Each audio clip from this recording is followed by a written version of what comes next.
Strength is good, but sometimes it can come at a brutal cost. Some women pursue power and muscle to the next level, pushing their bodies beyond natural limits. In the world of bodybuilding, steroids offer rapid gains and staggering results. But for many, that shortcut brings unexpected risks, irreversible changes, and insane consequences. These are the stories of 15 women who let steroids take the reins, reshaping their entire bodies in ways no one could have foreseen.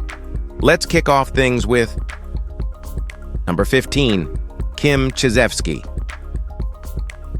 The rise and falls of Kimchi is just heartbreaking. She built a body so dominant, the sport had to rewrite the rules just to slow her down. Kim Chizevsky wasn't aiming to control women's bodybuilding. But in 1989, she entered her first show with almost no prep and took second. At just 121 pounds, her natural shape and muscle density made her stand out instantly. But she didn't stop there. By 1996, Kim didn't just win Miss Olympia, she owned it. Her streak lasted 4 years. She stacked on nearly 40 pounds of muscle, topping out at 157 pounds. Her legs alone earned her the Thunder nickname, and her stage dominance was unmatched. Then came the pushback. The IFBB changed its standards, demanding more femininity. Muscles alone weren't enough. Judges started rewarding facial beauty, hair, and makeup. Kim was forced to shrink herself to stay relevant. Her power disqualified her. While male pros got praise for bulking, Kim's strength triggered restrictions. The more she won, the more they fought back. Number 14, Nicole Bass. Nicole could outlift most men in the room, but that kind of strength came with a punishing cost. Nicole wasn't just a bodybuilding name, she was a presence. By the time she crashed into wrestling in 1998, Nicole had already built an almost untouchable reputation. Her bodybuilding journey started in 1985, and over the next decade, her size didn't just increase, it exploded. At her peak, she could bench 315 pounds, heavier than 2 full beer kegs. In the late 80s, she had a shredded, head-turning frame. But by the 90s, she'd become something else entirely. Her body grew massive, her features sharper. She looked chiseled from granite. Fans saw a beast in the ring. But behind that power was anabolic steroids. These drugs do more than grow big muscles. They reshape the body on a cellular level. In 2006, she was hospitalized with steroid-induced pancreatitis. Later came a stroke, then a heart attack. Nicole wanted to be the strongest. For a while, she was. But the price was permanent. She met her creator on the 17th of February, 2017. Number 13, Joanna Thomas. Joanna exploded into the bodybuilding scene as the youngest UK woman to earn pro status, just 21. Her lean build and intensity catapulted her into the US circuit, where she placed high from 1997 to 2007. Some speculated that she used steroids, but Joanna had a darker weapon, excruciating massage sessions meant to shred her muscle fibers for forced regrowth. The pain was unreal, but it gave her that famously dense physique. That punishment caught up with her.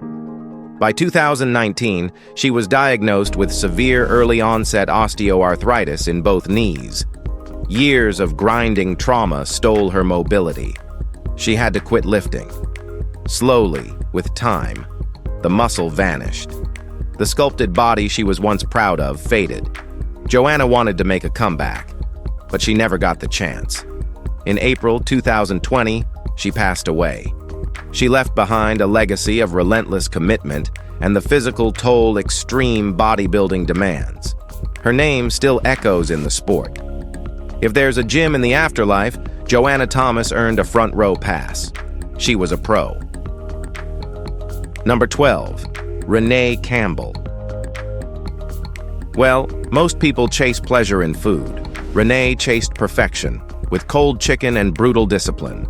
For nearly a decade, this 5 feet and 8 inches beautiful machine ate the same meal every 3 hours without any kind of variation. cold chicken, eggs, rice, and cabbage. She doesn't like sauces or shortcuts. She downed 5,000 calories daily, double the average intake, just to maintain her 200-pound frame. Her back stretched 47 inches wide. Her calves are 17 inches. That's because she took precision seriously. So seriously, she carried a scale to restaurants, weighing every single bite. Most would call it obsessive. She called it routine. Her hardwired mindset paid off. In 2012, she won the overall world championship and earned her IFBB pro status. Doctors told her to stop, said her muscles had to go. She didn't listen. That cold plate and measured life built her empire. Could you give up fries, sweets, and spontaneity for measured cold rice every 3 hours? Renee did, and her body became a monument to obsession. Number 11. Diana Kado. Since 1992, Diana Kado has been a powerhouse in women's bodybuilding. In 2004, she reached peak form, clocking in at 127 pounds of sheer mass, and secured the lightweight title at Miss Olympia. Her drive didn't waver. She kept placing top tier until 2011, repeatedly hitting second, but never reclaiming gold. Despite her insanely built frame, whispers of steroid use followed her, fueled by her broad shoulders and razor-sharp features. Diana Kado denied it, crediting her size to good genetics. But the real shock was her latest transformation. On Instagram, she's nearly unrecognizable. The bulk is gone. Now, it's an extreme hourglass shape, waist cinched impossibly tight through aggressive waist training. The contrast from her muscular past is jarring. And her over-exaggerated curves? Well, likely enhanced with heavy Photoshop edits. Her gravity-defying rear raises more questions than answers.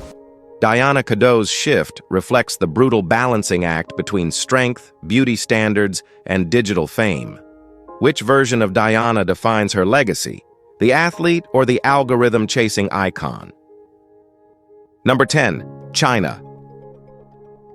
Muscles, power, and a brutal downfall. She crushed every wall in the ring until one decision tore it all down. China wasn't just a pro wrestler, she was a force. Standing 5 feet and 8 inches and weighing over 200 pounds of muscle, she changed what people thought a female wrestler could be. While others played eye candy, China took hits from men twice her size and returned them harder. She denied using steroids, but her insane physique told its own story. That body drew fans and peers alike. One admirer was Triple H. Their relationship was intense, but behind the scenes, chaos brewed. When China found out he was cheating with the CEO's daughter, she stormed the office. She demanded answers. Instead, she got silence. Her contract was shredded instantly. No warning, no send-off, just erased. Her training stopped, her body faded, the legend unraveled. Strength launched her to the top, but misjudging her value destroyed everything. China broke barriers, but the system broke her back without blinking. Number 9. Colette Gond. Colette is among the smallest pro-female bodybuilders in the world, yet her 150 pounds of solid mass says otherwise. She started training at 26, and within 2 years, she took home a win at the 1989 Montreal Bodybuilding Championship. Her rise looked unstoppable until disaster hit. In 1997, a near-fatal accident left her body misaligned. 9 agonizing surgeries followed. Most would have quit. Colette didn't. She trained harder, determined to reclaim what she lost. That drive paid off. In 2005, she seized the Canadian Heavyweight Championship and earned her pro card. Even after competing in only 3 official shows, she never slowed down. By 2018, she reached 175 pounds. Her proportions so massive, regular pants no longer fit. Her calves alone were absurdly oversized. Thankfully, stretchy leggings saved the day. Colette's story isn't about luck.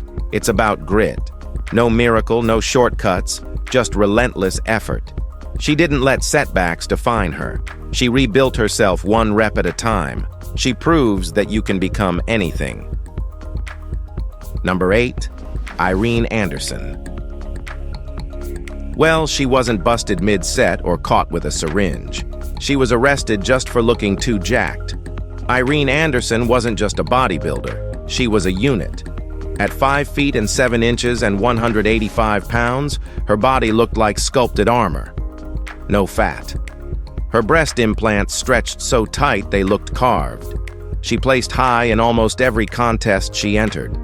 But in Sweden, that kind of perfection comes with a cost. The law allows police to stop and search anyone they think looks too muscular. No warrant. In 2009, Irene got flagged. With 11 others, she was pulled in and searched. Police found a small stash of steroids. She admitted they were hers, said they were personal. The fine was 500 Swedish kroner, just $89. But that wasn't the real penalty. Her reputation was shattered. For a woman whose image was everything, that tiny charge became a lifelong scar. One fine day undid years of discipline. One headline changed her brand. Number 7. Bev Francis. Bev was born in 1955 in Geelong, Australia, the oldest of 5 siblings. From early on, Bev lived and breathed structure and strength. She spent her childhood dancing ballet from age 4 to 15, but that grace quickly evolved into full-blown athleticism. In school, she excelled at swimming, field hockey, football, and tennis. At university, she pushed further, adding rowing, track, and volleyball to her arsenal. By 1976, with a bachelor's degree in hand, she charged into the powerlifting world. Her rise was relentless. She became a 6-time world powerlifting champion. That raw strength caught the eye of filmmaker George Butler, who cast her in Pumping Iron 2, The Women, in 1983. But during that era, female bodybuilders were judged not just on muscle, but feminine appeal. Bev did everything: nose jobs, muscle reduction, hair bleaching, to fit the mold. It wasn't until 1987 that she finally cracked the code, winning the world title by fusing her mass with symmetry. Bev exposed the industry's double standard and dominated it. Number 6. Jessica Fithen. Jessica is a brute force phenom who can hoist a 210-pound beer keg overhead like it's nothing. She's faced sharp remarks from women who say, "How can you find a man if you could flatten them all?" Others have slammed her for glorifying obesity. None of it stopped her. Jessica started training in late 2016, and since then, she's morphed into a certified strongwoman icon. Her strength feats are staggering: deadlifting a 460-pound axle bar for reps, pushing vans, dragging sleds across frozen Alaskan ground, launching a 55-pound fish over 14 feet, and ripping 500-pound deadlifts like clockwork. She earned the title of World's Strongest Woman, respected and feared across the strength scene. She even qualified for the elite Arnold Sports Festival's Women's Pro Division, where only 12 women globally make the cut. With vivid magenta hair, inked limbs, and unfiltered trash talk, Jessica Fithen isn't playing nice.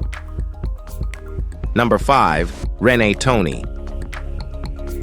Old photos of Renee Tony, sometimes Renee, show a slim athlete with average tone and a flat stomach. But by the 2000s, she had transformed into something else entirely. At 5 feet and 8 inches and 214 pounds of dense muscle, her frame rivaled male bodybuilders. For context, that's just 20 pounds shy of Arnold Schwarzenegger's prime. Her veins looked like raised rivers stretched across her skin. But it's her arms that broke records. In 2006, she earned the title for largest biceps on a female bodybuilder. Her right arm measuring 20 inches, her left a staggering 20.25. No one has come close since. Her strength was undeniable, but that strength came with a cost. Renee admitted she used steroids to reach those stats. Her jawline became broader, her voice dropped, and her breast size reduced. All signs of long-term hormone alteration.